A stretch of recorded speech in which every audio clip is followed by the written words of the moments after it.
Hello friends, स्वागत है आप सभी का मेरे YouTube channel SB coaching classes पर। और जैसा कि मैंने आपसे अपने पिछले वीडियो में जो आपका चैप्टर नंबर 5 था उपसह संयोजन यौगिक यानी कोऑर्डिनेशन कंपाउंड, उसको चालू कर दिया था।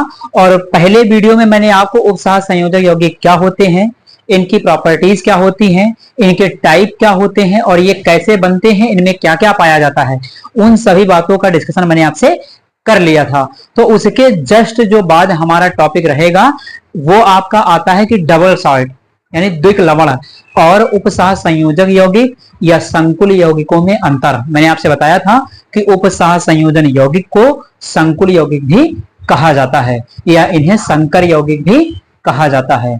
तो आज मेरा जो डिस्कशन का टॉपिक रहेगा सबसे पहले वो है आपका कि द्विक लवण और संकुल यौगिक यानी उपसह संयोजन यौगिक में क्या डिफरेंस होता है। तो दोनों में अंतर, ये भी आपके एग्जाम की दृष्टि से इंपॉर्टेंट है। तो चलिए देख लेते हैं यहाँ पर। तो देखिए यहाँ पर लिखा है कि द्विक लवण और संकुल यौगिक है ना। तो पहला पॉइंट दोनों की डिफिनेशन है, यानी अंतर करने के लिए पहले पॉइंट में मैं आपको दोनों की डिफिनेशन बताऊंगा। अगर आपने पिछला वीडियो नहीं देखा तब भी आपको डिफिनेशन क्लियर हो जाएगी। तो यहाँ पर देखिए द्विक लवण यानी इसको कहते हैं डबल सॉल्ट। देखिए नाम से पता चल रहा है द्विक लवण, द्विक का मतलब दो, लवण का मतलब सॉल्ट, यानी जब दो लवण आपस में मिलकर के एक नए लवण का निर्माण करते हैं तो उसे हम कहते हैं द्विक लवण, है ना। हाई स्कूल में क्लास 10th में मैंने आपको लवण के टाइप में जब पढ़ाया था तो वहां बताया था कि लवण आपका कई टाइप का होता है। उसमें मैंने आपको दिखाया था डबल सॉल्ट, द्विक लवण, जिसका एग्जाम्पल फिटकरी लिखाया था, है ना। तो वही यहाँ पर आपको देखने को मिलेगा। तो चलिए देखिए लिखा है कि वे लवण जो दो विभिन्न प्रकार के लवण से मिलकर बनते हैं द्विक लवण कहलाते हैं। तो द्विक लवण की डिफिनेशन बिल्कुल आसान है कि वे लवण जो दो विभिन्न प्रकार के लवण से मिलकर के बनते हैं द्विक लवण कहलाते हैं। जैसे फिटकरी, फिटकरी किसका एग्जाम्पल है? द्विक लवण का एग्जाम्पल है।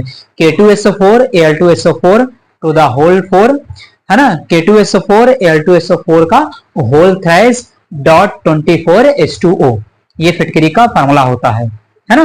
तो फिटकरी का एग्जाम्पल आप द्विक लवण के अंदर लिख सकते हैं। इधर देखिएगा इसका जो पहला पॉइंट है, तो जो संकुल यौगिक की डिफिनेशन मैंने आपको लिखाई थी वो आपको यहां पर पहले पॉइंट में लिख देना, यानी पहला पॉइंट दोनों की क्या है? डिफिनेशन है ना।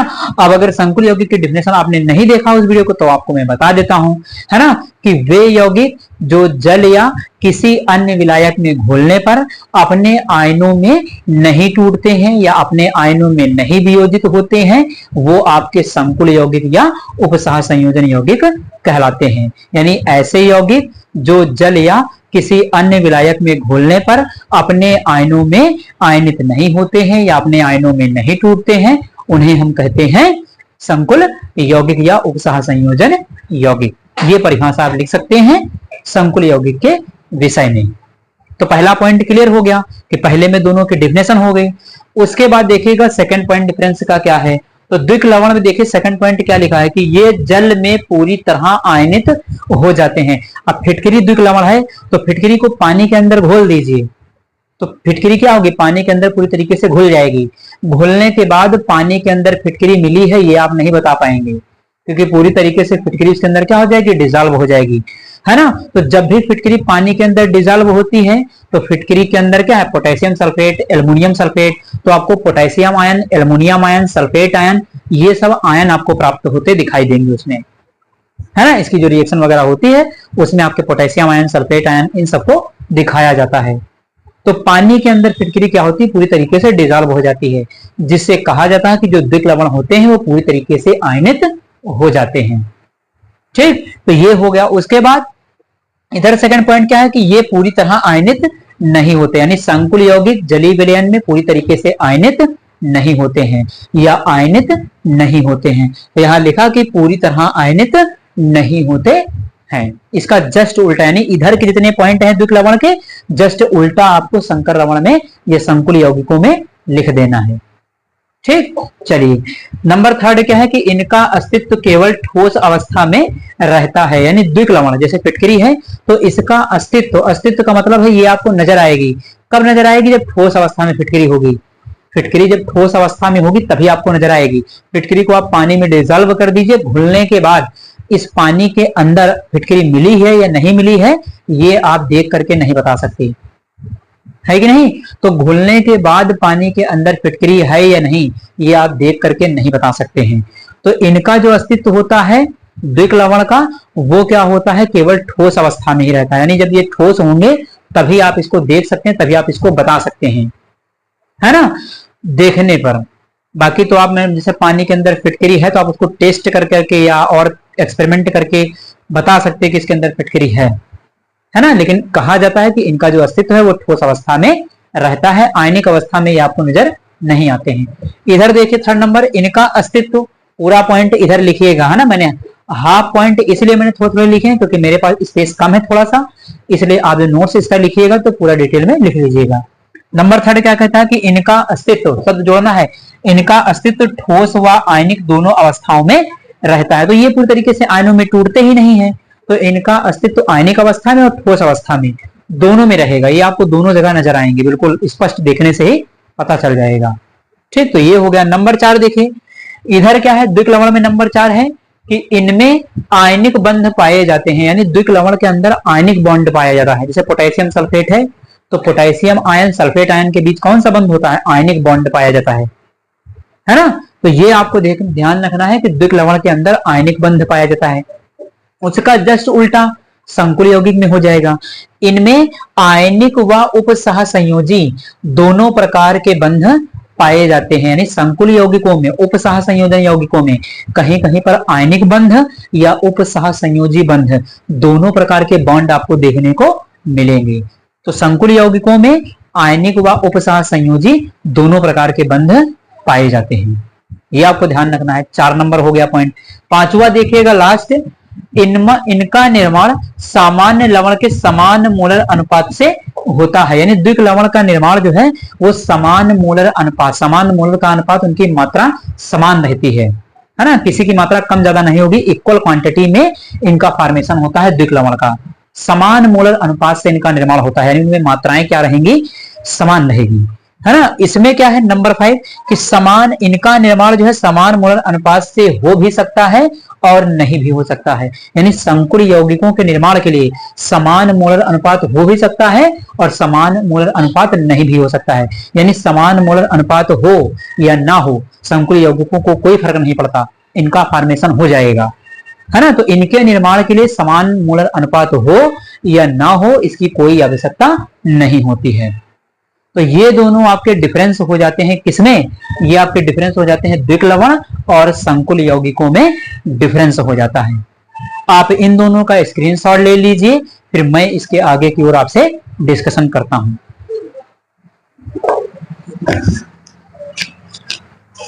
तो चलिए डिस्कशन कर लेते हैं यहां पर लिगेंड। मैंने आपसे कहा था कि इसका डिस्कशन करने के बाद मैं आपसे लिगेंड का डिस्कशन करूंगा। तो देखिए लिगेंड एक शब्द है जो यूज किया जाता है, कहीं देखेंगे लिगेंड लिखा हुआ, कहीं कहीं लिगेंड लिखा, लेकिन सरल जो एक जर्नल जो इसका नाम दिया जाता है वो है लिगेंड, है ना। अब देखिए इसकी परिभाषा क्या होगी लिगेंड की, है ना। इस परिभाषा को मैं आपको बता देता हूं, इसको आप लिख लीजिएगा, है ना, कि वह परमाणु, अणु या आयन, है ना, ध्यान सुनिएगा, परिभाषा को लिख लीजिएगा कि वह परमाणु, अणु या आयन जो केंद्रीय धातु परमाणु को इलेक्ट्रॉन युग्म दान करता है या इलेक्ट्रॉन युग्म प्रदान करता है ना। वह परमाणु, अणु या आयन जो केंद्रीय धातु परमाणु को इलेक्ट्रॉन युग्म दान करता है या इलेक्ट्रॉन युग्म प्रदान करता है, लिगेंड कहलाता है। यानी वह परमाणु, अणु या आयन जो केंद्रीय धातु परमाणु को इलेक्ट्रॉन युग्म प्रदान करता है, लिगेंड कहलाता है ना। अब लिगेंड के 2 नाम और भी होते हैं। देखिए लिगेंड इलेक्ट्रॉन युग्म दान करता है, और आपने अम्ल क्षार की अवधारणा में लुईस की अवधारणा पढ़ी होगी, क्लास 10th में पढ़ा होगा या 11th में आपने पढ़ा होगा, है ना, अम्ल क्षार वाले चैप्टर में। तो वहां पर लुईस ने क्या कहा था कि अगर कोई भी अणु, परमाणु या आयन इलेक्ट्रॉन युग्म दान करता है तो उसे हम लुईस क्षार कहते हैं। तो इसीलिए लिगेंड को लुईस क्षार भी कह दिया जाता है। लिगेंड का दूसरा नाम लुईस क्षार भी है। या नाभिक स्नेही, है ना, नाभिक स्नेही, नाभिक स्नेही, इलेक्ट्रॉन स्नेही, क्लास 11th में आपने पढ़ा होगा, इसलिए इसे नाभिक स्नेही। तो लिगेंड के 2 नाम याद रखिएगा, इसे लुईस क्षार भी कहते हैं और नाभिक स्नेही भी कहते हैं। नाभिक स्नेही, इलेक्ट्रॉन स्नेही, आपने 11th में फर्स्ट ईयर क्लास में पढ़ा होगा नाभिक स्नेही और इलेक्ट्रॉन स्नेही क्या होता है। नाभिक स्नेही भी वही होता है जो इलेक्ट्रॉन युग्म दान करता है या देता है ना। तो ये हो जाता है कि लिगेंड के 2 नाम हो जाते हैं, लुईस क्षार या नाभिक स्नेही, इसके दो नाम है, ये भी है, याद रखिएगा। अब देखिए लिगेंड कई प्रकार का होता है, तो लिगेंड को मुख्यतः दो भागों में डिवाइड कर दिया जाता है। कौन कौन से भागों में? अपने इलेक्ट्रॉन पेयर, यानी जो उसका इलेक्ट्रॉन युग्म देने के आधार पर, है ना, तो इलेक्ट्रॉन युग्म दान करने के आधार पर लिगेंड को दो भागों में मुख्यतः क्लासिफाइड कर दिया जाता है, दो भागों में बांट दिया जाता है। कौन कौन से भाग हैं? तो एक साइड में आपका लिखा हुआ है एक दंती लिगेंड। अब देखिए एक दंती लिगेंड, इसका मतलब यह है कि वे लिगेंड जो केवल और केवल एक इलेक्ट्रॉन युग्म का मतलब है इलेक्ट्रॉन का जोड़ा। इलेक्ट्रॉन के जोड़े में कितने इलेक्ट्रॉन होते हैं? एक जोड़े में कितने होते हैं? एक जोड़े में दो इलेक्ट्रॉन। जैसे एक जोड़ी जूता, तो एक जोड़ी जूते में कितने जूते होते हैं? दो जूते। उसी प्रकार से एक इलेक्ट्रॉन युग्म में कितने इलेक्ट्रॉन होते हैं? दो इलेक्ट्रॉन, है। दो इलेक्ट्रॉनों को एक इलेक्ट्रॉन युग्म कहते हैं। युग्म का मतलब जोड़ा, उसका मतलब दो इलेक्ट्रॉन, है ना। तो वे लिगेंड जो एक इलेक्ट्रॉन युग्म दान करते हैं, है ना, परिभाषा ध्यान सुनिएगा, अगर लिखना होगा तो लिख लीजिएगा कि वे लिगेंड जो केवल एक इलेक्ट्रॉन युग्म दान करते हैं एक दंती लिगेंड कहलाते हैं। ये इसकी परिभाषा हो जाएगी कि ऐसे लिगेंड जो केवल एक इलेक्ट्रॉन युग्म दान करते हैं एक दंती लिगेंड कहलाते हैं। ठीक, ये इसकी डेफिनेशन बन जाएगी। उसके बाद अब जो एक से ज्यादा, जो एक इलेक्ट्रॉन युग्म से ज्यादा देगा उसको किस कैटेगरी में रखेंगे? तो उसके लिए दूसरी कैटेगरी है, उसको कहते हैं बहुदंती लिगेंड, है ना। तो वे लिगेंड, इसकी भी परिभाषा ध्यान से सुनिएगा बहुदंती लिगेंड की। तो वे लिगेंड जो दो या दो से अधिक, है ना, वे लिगेंड जो दो या दो से अधिक इलेक्ट्रॉन युग्म दान करते हैं या इलेक्ट्रॉन युग्म प्रदान करते हैं उसे हम क्या कहते हैं? बहुदंती लिगेंड कहते हैं, है ना। ये इसकी परिभाषा हो जाएगी, यानी वे लिगेंड जो दो या दो से अधिक इलेक्ट्रॉन युग्म दान करते हैं उन्हें बहुदंती लिगेंड कहते हैं, है ना। ये आप लिख सकते हैं इसकी परिभाषा। उसके बाद देखिए अब बहुदंती लिगेंड में दो दे सकता है या दो से ज्यादा, तो जब दो देगा तो द्विदंती लिगेंड, जब तीन देगा तो त्रिदंती लिगेंड, जब चार देगा तो चार दंती चतुर्दंती लिगेंड, जब पांच देगा तो पंचदंती लिगेंड, और जब 6 लोन पेयर इलेक्ट्रॉन युग्म देगा तो षटदंती लिगेंड। ये आपको टाइप किताब सीरीज में देखेंगे, लिखे हुए मिल जाएंगे। तो यहां पर देखिएगा बहुदंती लिगेंड जो है उसके भी टाइप हैं, द्विदंती लिगेंड, त्रिदंती लिगेंड, चतुष्दंती लिगेंड, पंचदंती लिगेंड, षटदंती लिगेंड। तो द्विदंती का मतलब कि वे लिगेंड जो क्या करते हैं? केवल दो इलेक्ट्रॉन युग्म दान करते हैं या इलेक्ट्रॉन युग्म प्रदान करते हैं। तो परिभाषा में क्या लिखेंगे द्विदंती लिगेंड की, है ना, कि वे लिगेंड जो केंद्रीय धातु परमाणु को, यानी वे लिगेंड जो केंद्रीय धातु परमाणु को केवल दो इलेक्ट्रॉन युग्म दान करते हैं या केवल दो इलेक्ट्रॉन युग्म देते हैं द्विदंती लिगेंड कहलाते हैं। ठीक, उसके बाद त्रिदंती लिगेंड आ जाएगा आपका। अब त्रिदंती देखिए, त्रि का मतलब तीन, चतुष का मतलब चार, पंच का मतलब पांच, तो नाम से ही परिभाषा बन सकती है, परिभाषा कोई कठिन नहीं है। त्रिदंती में क्या लिखेंगे कि वे लिगेंड जो केंद्रीय धातु परमाणु को केवल तीन इलेक्ट्रॉन युग्म देते हैं, है ना, वो क्या कहलाते हैं? त्रिदंती लिगेंड कहलाते हैं। तो केवल तीन इलेक्ट्रॉन युग्म देने वाला त्रिदंती लिगेंड हो जाएगा। उसके बाद देखिए चतुष्दंती, तो वे लिगेंड जो केंद्रीय धातु परमाणु को केवल चार इलेक्ट्रॉन युग्म देते हैं, चार इलेक्ट्रॉन युग्म दान करते हैं, चतुष्दंती लिगेंड कहलाते हैं। परिभाषा हो जाएगी। उसके बाद पंचदंती लिगेंड, तो वे लिगेंड जो केंद्रीय धातु परमाणु को केवल पांच इलेक्ट्रॉन युग्म देते हैं या पांच इलेक्ट्रॉन युग्म प्रदान कर सकते हैं, वो आपके पंचदंती लिगेंड कहलाते हैं।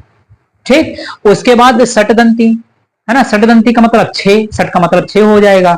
तो वे लिगेंड जो केंद्रीय धातु परमाणु को केवल 6 इलेक्ट्रॉन युग्म दान करते हैं या 6 इलेक्ट्रॉन युग्म देते हैं उन्हें हम क्या कहते हैं? षटदंती लिगेंड कहते हैं, है ना। तो ये हो गई इनके नाम से इनकी परिभाषाएं। एक बार आप रिपीट करके वीडियो को देख लीजिएगा, सारी परिभाषाएं आपको याद हो जाएंगी।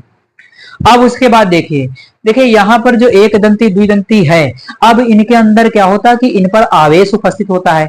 कुछ लिगेंड ऐसे होते हैं जिन पर पॉजिटिव चार्ज होता है, कुछ ऐसे होते जिन पर निगेटिव चार्ज होता है, कुछ ऐसे होते जिन पर कोई चार्ज नहीं होता है ना। तो आवेश के आधार पर सभी में आपको धनात्मक, ऋणात्मक और उदासीन लिगेंड आपको मिलते रहते हैं। यानी जैसे यहां पर अगर देखा जाए तो एक दंती जो लिगेंड है वो आपका 3 प्रकार का हो सकता है।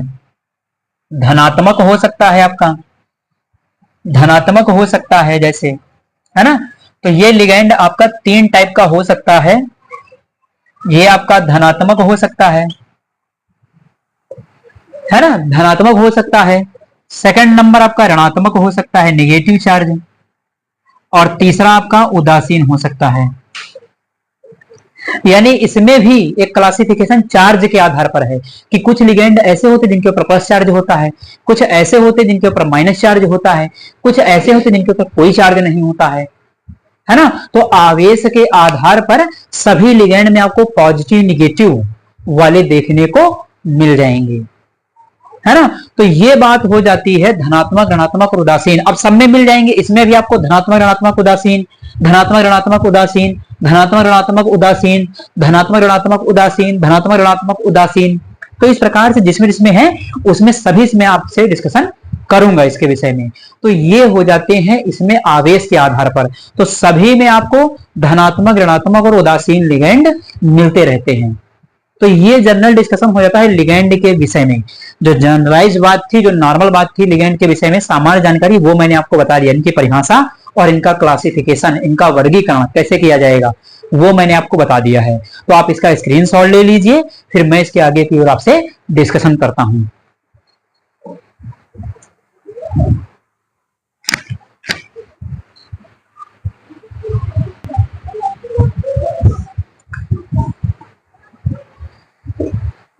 तो चलिए अब डिस्कशन करना है हमें बारी बारी से सभी लिगेंड के विषय में। तो पहला जो आपका टाइप है वो है आपका एक दंती लिगेंड। तो एक दंती लिगेंड की परिभाषा क्या होगी, मैंने अभी आपको पीछे बताया है कि वे लिगेंड जो केवल एक इलेक्ट्रॉन युग्म का दान करते हैं, या ऐसे लिगेंड जो केंद्रीय धातु परमाणु को केवल एक इलेक्ट्रॉन युग्म देते हैं, वो आपके एक दंती लिगेंड कहलाते हैं। तो परिभाषा आप लिख सकते हैं कि वे लिगेंड जो केवल एक इलेक्ट्रॉन युग्म का दान करते हैं एक दंती लिगेंड कहलाते हैं। भाई एक इलेक्ट्रॉन युग्म देने वाला एक दंती लिगेंड हो जाएगा। अब मैंने आपको बताया भी था उसके अंदर कि सभी में आपको धनात्मक, ऋणात्मक और उदासीन वाले लिगेंड देखने को मिलेंगे। तो देखिए यहाँ पर आपके सामने लिखा भी है, एक दंती लिगेंड हो या कोई भी हो, बहुदंती में सब में आपको प्लस माइनस निगेटिव वाले मिलेंगे सभी में, है ना। तो एक दंती लिगेंड 3 प्रकार का हो सकता है, या तो धनात्मक होगा, या तो ऋणात्मक होगा, या तो फिर उदासीन होगा, है ना। तो ये तीनों टाइप हो जाएंगे। अब उसमें देखिएगा बारी बारी से यहाँ पर क्या है कि मैं आपको तीनों के विषय में बताता हूं। आपकी स्क्रीन पर इन तीनों के एग्जांपल्स आएंगे और उनका संकुल यौगिक में क्या नाम लिखा जाएगा, यानी जब इसमें आईपीएससी नाम भी है ना, संकुल यौगिकों का आईपीएससी नाम या उपसह संयोजन यौगिकों का आईपीएससी नामकरण, उसमें जब पढ़ाएंगे तो आपको संकुल के अंदर यानी उन यौगिकों के अंदर इनका नाम क्या लिखना होगा वो भी आपके एक साइड में लिखा हुआ होगा, तो ध्यान से देखिएगा। तो चलिए यहां पर देख लीजिए आपकी स्क्रीन पर जो आया हुआ है, पहला आपका एक दंती लिगेंड का जो एग्जांपल है कि धनात्मक एक दंती लिगेंड। तो देखिए इसमें ज्यादा एग्जांपल नहीं है, 3 ही एग्जांपल हैं। आप अपनी स्क्रीन पर देख पा रहे होंगे कि धनात्मक लिगेंड हेडिंग लिखी हुई है, एक तरफ लिगेंड का नाम लिखा हुआ है और दूसरी तरफ संकुल यौगिक में उसका नाम क्या लिखा जाएगा, है ना। तो नंबर फर्स्ट में आप देखिएगा, सबसे पहले आपका है नाइट्रोनियम, आपका लिखा हुआ नाइट्रोनियम NO2 प्लस। तो नाइट्रोनियम NO2 प्लस है आपका, ये धनात्मक एक दंती लिगेंड है नाइट्रोनियम। संकुल में इसका नाम क्या होगा, तो संकुल में इसका नाम नाइट्रोनियम ही लिखा हुआ है, यही नाम लिखा जाएगा संकुल के अंदर। उसके बाद NO लिखा हुआ है नाइट्रोसोनियम NO प्लस का, है ना। तो NO प्लस का नाम क्या है, नाइट्रोसोनियम। संकुल में नाम क्या है आपका, नाइट्रोसोनियम, वही लिखा हुआ है, आप इसको देख पा रहे होंगे। उसके बाद नंबर थर्ड जो आपका है, एक लिखा है हाइड्रोसीनियम, है ना, हाइड्रोसीनियम NH2NH3। तो ये आपका जो हाइड्रोजीनियम है इसका नाम संकुल में क्या है, इसका नाम हाइड्रोजीनियम है, रखा जाएगा। अब संकुल में कहां पर नाम होगा अभी मैं आपको बताऊंगा। तो ये हो जाते हैं आपके धनात्मक वाले। धनात्मक में ज्यादा एग्जांपल नहीं है एक दंती के, केवल 3 एग्जांपल हैं और ये भी आपको बहुत रेयर केस में देखने को मिलेंगे संकुल के अंदर, है ना। तो ये आपके हो जाते हैं धनात्मक। आप इसका स्क्रीनशॉट लेना चाहें तो आप इसके एग्जांपल्स का स्क्रीनशॉट ले लीजिए, फिर मैं अगले एग्जांपल आपको बताता हूं। चलिए, तो उसके बाद देखिएगा आपके ऋणात्मक वाले आ गए, आपकी स्क्रीन पर लिखे हुए हैं ऋणात्मक एक दंती लिगैंड। तो एक तरफ लिगैंड के नाम लिखे हैं और दूसरी तरफ उनका संकुल में क्या नाम लिखा जाएगा, है ना। तो पहला यहां पर देखिएगा आपका जो लिखा हुआ है फ्लोराइड। फ्लोराइड के लिए सिंबल क्या है, एफ माइनस। एफ माइनस को फ्लोराइड कहते हैं। संकुल में इसका नाम क्या है, फ्लोरो या फ्लोरिडो। फ्लोरो या फ्लोरिडो, ये संकुल में फ्लोरो या फ्लोरिडो क्या है। तो यहां पर देखिएगा, मैं आपको बता देता हूं कि कैसे। जैसे मान लिया कि यहां पर कोई एग्जांपल लिखा हुआ हो एफ ई, है ना, और यहां पर लिखा है इसके अंदर एफ, है ना। जैसे यहां पर मान लिखा H2O, है ना, और यहां पर लिखा एफ Cl, है ना, और भी कुछ लिखा हो CN लिखा हो, इस तरीके से।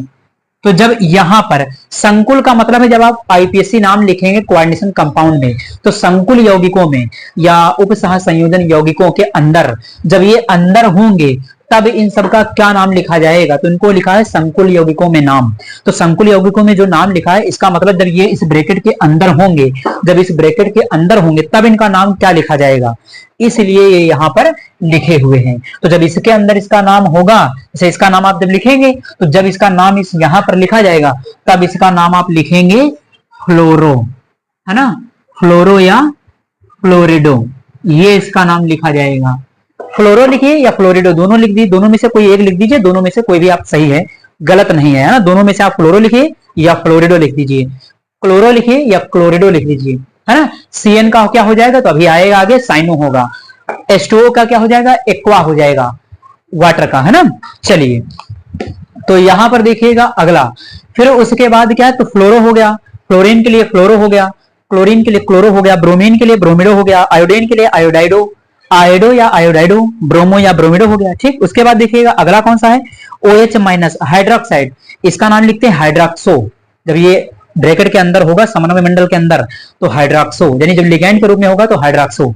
उसके बाद अगला है साइनाइड, CN माइनस, साइनो लिखा हुआ है, इसके लिए साइनो लिखेंगे। उसके बाद अगला आपका लिखा हुआ है नाइट्राइट, नाइट्राइट NO2, है ना, NO2 है, तो NO2 माइनस नाइट्राइट, तो नाइट्रो या नाइट्राइटो लिख सकते हैं, नाइट्रो या नाइट्राइटो, दोनों में से कोई भी लिख सकते हैं। अगला है CNO, साइनेटो, तो इसका नाम संकुल में क्या है, संकुल में इसका नाम है साइनेटो, साइनेटो सेम ही है।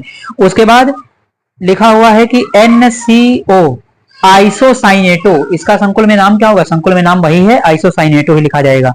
NCS, इसका नाम है थायोसाइनेटो, संकुल में नाम क्या है, थायोसाइनेटो, सेम है। उसके बाद CH3COO माइनस एसीटेट, संकुल में इसका नाम क्या लिखा जाएगा, जब ब्रैकेट के अंदर होगा समन्वय मंडल के अंदर, तो ये नाम होगा इसका एसीटेटो लिखा हुआ है। उसके बाद CO3 डबल माइनस, तो कार्बोनेट इसका नाम है, CO3 डबल माइनस कार्बोनेट है, इसका नाम संकुल में क्या लिखा जाएगा, कार्बोनेटो। ठीक, उसके बाद SO3 माइनस सल्फाइड है, इसका संकुल में नाम क्या होगा, सल्फाइटो, है ना। तो ये हो गए आपके ऋणात्मक एक दंती लिगैंड। आप इनका स्क्रीनशॉट ले लीजिए, फिर मैं अगले लिगैंड आपको बता देता हूं। चलिए, तो ऋणात्मक का आपने स्क्रीनशॉट ले लिया होगा। अब यहां पर देखिए उदासीन लिगैंड आपकी स्क्रीन पर आ गए। तो उदासीन में ज्यादा एग्जांपल नहीं है, H2O, है ना, इसका नाम क्या है, तो जल, कॉमन नाम जल है, संकुल में नाम क्या होगा, एक्वा, यानी यही देखिए जब ब्रैकेट के अंदर होगा, ये सामने लिखा हुआ आपके, ये ब्रैकेट के अंदर है, तो ब्रैकेट के अंदर इसका नाम क्या लिखेंगे, एक्वा। ठीक, चलिए, उसके बाद NH3 अमोनिया, तो यहां पर अमोनिया के लिए क्या लिखेंगे, एमीन। अगर इस ब्रैकेट के अंदर NH3 लिखा होता समन्वय मंडल के अंदर, है ना, तो उसका नाम लिखते एमीन, है ना। अब अगला है, उसके बाद लिखा हुआ है आपका कि CO लिखा है, CO कार्बोनिल, है ना, और इसका संकुल में नाम क्या है, संकुल में भी इसका नाम कार्बोनिल ही है। उसके बाद अगला है CS थायोकार्बोनिल, तो इसका नाम सेम है, थायोकार्बोनिल, संकुल में भी इसका नाम लिखा जाएगा। तो इस प्रकार से एक दंती में मैंने आपको धनात्मक, ऋणात्मक और उदासीन दिखा दिए हैं। आप इनका स्क्रीनशॉट ले लीजिए, फिर इसके बाद मैं आपसे बहुदंती के लिगेंड का एग्जांपल का डिस्कशन करता हूं।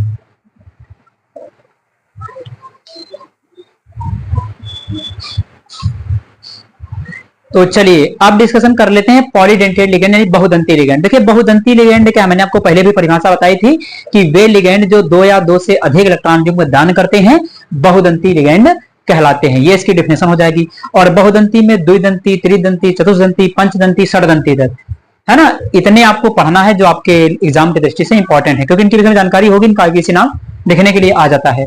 तो उसमें जो सबसे पहला टाइप है आपका द्विदंती लिगैंड, इनको कहते हैं बाइडेंटेट, इंग्लिश में कहते हैं बाइडेंटेट लिगैंड, यानी द्विदंती लिगैंड। अब देखिए द्विदंती लिगैंड यहां लिखा बाइडेंटेट लिगैंड, इसकी परिभाषा क्या बनेगी कि वे लिगैंड जो केवल 2 इलेक्ट्रॉन युग्म दान करते हैं द्विदंती लिगैंड कहलाते हैं, यानी ऐसे लिगैंड जो केवल 2 इलेक्ट्रॉन युग्म दान करते हैं द्विदंती लिगैंड कहलाते हैं। इसमें आपको धनायन, ऋणायन और उदासीन वाले का एक एक एग्जांपल आपको मिल जाएगा। धनायन तो कोई नहीं होता है, ऋणायन होता है और उदासीन होता है। देखिए सब में धनायन ऋणायन उदासीन नहीं होते, किसी किसी में आपको ऋणायन वाले मिलेंगे केवल, किसी में धनायन मिल जाएंगे। और जैसे एक दंती था तो एक दंती में तीनों प्रकार के होते हैं, उसका धनायन भी है, ऋणायन भी है ना, उदासीन वाला भी है। द्विदंती में आपको ऋणायन मिल जाएगा, उदासीन मिल जाएगा। त्रिदंती में कोई नहीं मिलेगा, केवल ऋणायन वाला मिलेगा।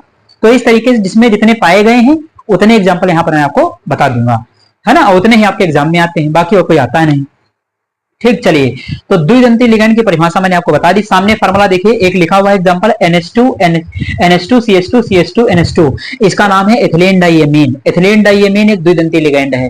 देखिए इसका नाम लिखा एथिलीन डाइएमीन, ये है एथिलीन डाइएमीन। इसमें देने वाला देखिए कौन कौन होता है, तो यहां पर देखिए ये नाइट्रोजन दान करता है इलेक्ट्रॉन और ये नाइट्रोजन दान करता है, तो एक ये देता है, ये देता, तो 2 देने वाले हो गए तो द्विदंती हो गया। तो इसका कॉमन नेम क्या है, एथिलीन डाइएमीन। संकुल यौगिक में इसका नाम क्या लिखेंगे, तो संकुल यौगिक में इसका नाम लिखेंगे इथेन 1,2 डाइएमीन। ये शॉर्टकट में EN लिखा हुआ मिल जाता है ना, ये EN जो है एथिलीन डाइएमीन। अगर पूरा नाम लिखेंगे तो ब्रैकेट के अंदर एथेन 1,2 डाइएमीन इसका नाम है। संकुल में नाम लिखा जाएगा जब आईपीएससी नाम लिखेंगे तब, या फिर EN लिखा हुआ मिल सकता है। तो पहला एग्जांपल ये हो जाता है। उसके बाद दूसरा एग्जांपल देखिए आपका लिखा C2O4 डबल माइनस। C2O4 देखिए ये निगेटिव वाला है, द्विदंती में निगेटिव वाले कौन कौन से हैं, तो C2O4 इसका नाम है ऑक्सिलेट। संकुल में इसका नाम क्या लिखेंगे, जब ये समन्वय मंडल के अंदर आईपीएससी नाम में आएगा तब इसका नाम क्या लिखा जाएगा, तो यहाँ लिखा है ऑक्सिलेटो, है ना, ऑक्सिलेट से बन जाएगा ऑक्सिलेटो, यानी संकुल यौगिक में इसका जो नाम लिखेंगे वो लिखेंगे ऑक्सिलेटो।